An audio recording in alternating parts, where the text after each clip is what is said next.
కాంతార ఈ సినిమా అన్ఎక్స్‌పెక్టెడ్‌గా వచ్చి దేశవ్యాప్తంగా చాలా పెద్ద హిట్ అయింది. కేవలం 20 కోట్ల బడ్జెట్‌తో రూపొందినటువంటి ఆ సినిమా దాదాపు 400 కోట్ల వరకు కలెక్ట్ చేసింది. అంటే ఆ సినిమాకు ఉన్నటువంటి కెపాసిటీ అది. ఆ సినిమా మొత్తం యూనిక్ కంటెంట్‌తో రూపొందడం, దేశవ్యాప్తంగా ఉన్నటువంటి ప్రేక్షకులను అది కనెక్ట్ అవ్వడం వల్ల బ్లాక్ బస్టర్ అనేది సాధ్యమైంది. అలాంటి సినిమాకి సీక్వెల్ వస్తే ఎక్స్‌పెక్టేషన్స్ వేరేలా ఉంటాయి.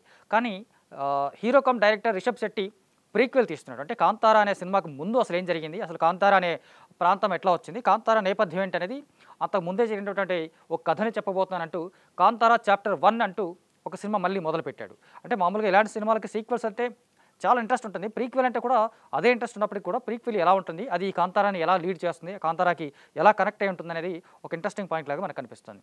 హొంబలే ఫిలిమ్స్ ఈ సినిమాని మరోసారి నిర్మిస్తామని ఫస్ట్ పార్ట్ కంటే కూడా ఈసారి చాలా భారీ బడ్జెట్ తోటి లావిష్‌గా రూపొందిస్తున్నటువంటి సినిమా ఇది. లేటెస్ట్‌గా ఈ సినిమా ట్రైలర్ రిలీజ్ అయింది. ఈశ్వరదేవుడు ఇక్కడికొచ్చారా? 'కాంతార చాప్టర్ 1' ట్రైలర్ చూస్తే రిషబ్ శెట్టి ఈసారి ఒక కొత్త ప్రపంచాన్ని క్రియేట్ చేసినట్టుగా అర్థమవుతుంది. మనిషి ఎప్పుడైతే అధర్మం వైపు వెళ్తాడో అలానే ధర్మం వైపు మళ్లించడానికి ఈశ్వరుడు తన అన్ని గణాలను కూడా పంపిస్తాడు. ఆ అన్ని గణాలు కొలువై ఉన్నటువంటి ఒక పవిత్ర ప్రదేశమే ఇది అంటాడు. ఆ ప్లేసే మనకి 'కాంతార'గా కనిపించే అవకాశాలు ఉన్నట్టుగా మనకి ట్రైలర్ చూస్తే అర్థమవుతుంది. అంటే ఈశ్వరుడు పంపించిన గణాలన్నీ పవిత్రమైనటువంటి గణాలన్నీ ఆ ప్రాంతంలో ఉంటాయి. ఆ ప్రాంతానికి సంబంధించిన ప్రజలు చాలా గొప్పగా చూస్తూ ఉంటారు. అట్ ద సేమ్ టైం కొంత అజ్ఞానంలో ఉండి 'కాంతార' అనే ప్రాంతంలో రాక్షసులు ఉంటారు, మనం ఆ వైపు వెళ్ళొద్దు అనేటువంటి ఒక అజ్ఞానం కూడా ఈ జనాల్లో నిండి ఉంటుంది. ఆ చుట్టుపక్కల ఉన్నటువంటి ప్రజలంతా వాళ్ళ పని చేసుకుంటూ ఆ భూమిలో ఏదో ఒక శక్తి ఉంది, చాలా అద్భుతమైనటువంటి పంటలు ఉన్నాయి, లేదా ఆ నేల మీద వాళ్ళు పండించుకోవడానికి కానీ లేదా బతకడానికి కానీ చాలా అద్భుతమైనటువంటి సహజ వనరులు ఉన్నటువంటి విషయం వాళ్ళకి దాని మీద ఆధారపడి నివసిస్తుంటారు. వీళ్ళకి బాంగ్రా అనే ఒక పక్క దేశపు రాజు వీళ్ళ మీద దండెత్తడం, ఆ క్రమంలో అతను రాజు కూతుర్ని హీరో చూసి ప్రేమించడం, వాళ్ళ మధ్య ప్రేమ తర్వాత ఆటోమేటిక్గా రెండు రాజ్యాల మధ్య యుద్ధం కాన్ఫ్లిక్ట్ లాగా మనకు కనిపిస్తుంది. కాకపోతే 'కాంతార'తో కంపేర్ చేసినప్పుడు 'కాంతార చాప్టర్ 1' ట్రైలర్లో కొంత న్యాచురాలిటీ మిస్ అయిందేమో అనే ఒక ఫీలింగ్ అయితే కలుగుతుంది. బట్ రిషబ్ శెట్టిని తక్కువ అంచనా వేయడం లేదు. ఎందుకంటే అతను తనదైనటువంటి నాగరికత కావచ్చు, తనదైనటువంటి సంస్కృతిని కానీ ఎంత అద్భుతంగా ఎంత ప్రతిభావంతంగా చెప్పాడనేది 'కాంతార' చూస్తే మనకు అర్థమవుతుంది.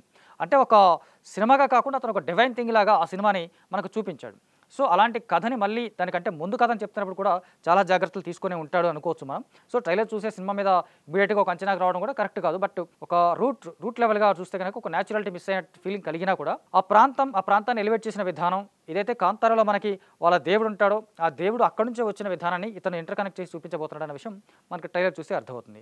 సో వీళ్ళిద్దరి మధ్య ఉన్నటువంటి రుక్మిణి వసంత హీరోయిన్‌గా నటించింది. వాళ్ళిద్దరి మధ్య ఉన్నటువంటి కెమిస్ట్రీ కావచ్చు, గుల్షన్ దేవయ్య పక్క బంగ్లాదేశపు రాజుగా గుల్షన్ దేవయ్య బాలీవుడ్ నటుడు అతను కనిపిస్తున్నాడు. వీళ్ళ మధ్య వచ్చినటువంటి పాత్రల మధ్య సంఘర్షణ, ఆ తర్వాత ఆ రాజు పెట్టినటువంటి కండిషన్కి అనుగుణంగా వీళ్ళ దేశంలో పండించుకున్నటువంటి పంటలన్నీ ఒక సగం భాగాన్ని తీసుకెళ్లి పక్క రాజ్యానికి పెట్టాలి. దాన్ని బెర్మీ అనే హీరో పేరు బెర్మీ ఇందులో. అతను దాన్ని ఎలా అడ్డుకున్నాడు, వీళ్ళు సొంతంగా వ్యాపారం చేసుకుంటూ ఏకంగా ఆ పక్క రాజ్యానికి వెళ్ళి వీళ్ళు వ్యాపారం చేసుకునే దానికి ఇతను తన ప్రజలను ఎలా మోటివేట్ చేశాడు, ఆ మోటివేషన్ నుంచి పక్క రాజ్యం రాజుకి ఎలా కోపం వచ్చిందో ఆ తర్వాత వచ్చేటువంటి సంఘర్షణ, యుద్ధం, వీటి నేపథ్యంలో మనకు ట్రైలర్ కనిపిస్తుంది. సో ఈ నేపథ్యం నుంచి 'కాంతారా'నికి ఎట్లా కనెక్ట్ చేస్తాడు, ఏదైతే 'కాంతార'లో మనకు వినిపించినటువంటి ఒక డిఫరెంట్ సౌండ్ ఉంది కదా, ఆ సౌండ్ ఎక్కడ మొదలైంది, ఎలా మొదలైంది, ఎందుకు మొదలైంది అనే ఆన్సర్ కూడా ఈ 'కాంతార చాప్టర్ 1'లో దొరికేలాగా ఉంది. సో ఓవరాల్గా చూసుకుంటే 'కాంతార చాప్టర్ 1' ట్రైలర్ ఎక్స్‌పెక్టేషన్స్‌ని అందుకుందా లేదా అనేది పక్కన పెడితే కనుక ఒక కొత్త ప్రపంచాన్ని చూడబోతా ఉన్నాం.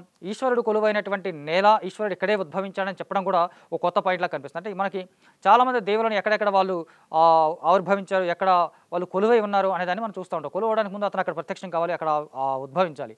సో ఈశ్వరుడే స్వయంగా ఇక్కడ కొలువై ఉన్నాడు, ఆయన ఇక్కడే పుట్టాడని చెప్పడం, ఆ ప్రాంతమే 'కాంతార'గా అభివృద్ధి చెందని చెప్పడం, ఆ ప్రాంతం నుంచే 'కాంతార' కల్చరు ఇదైందని చెప్పడం అనేది ఒక ఇంట్రెస్టింగ్ పాయింట్ లాగా ట్రైలర్లో మనకు కనిపిస్తుంది.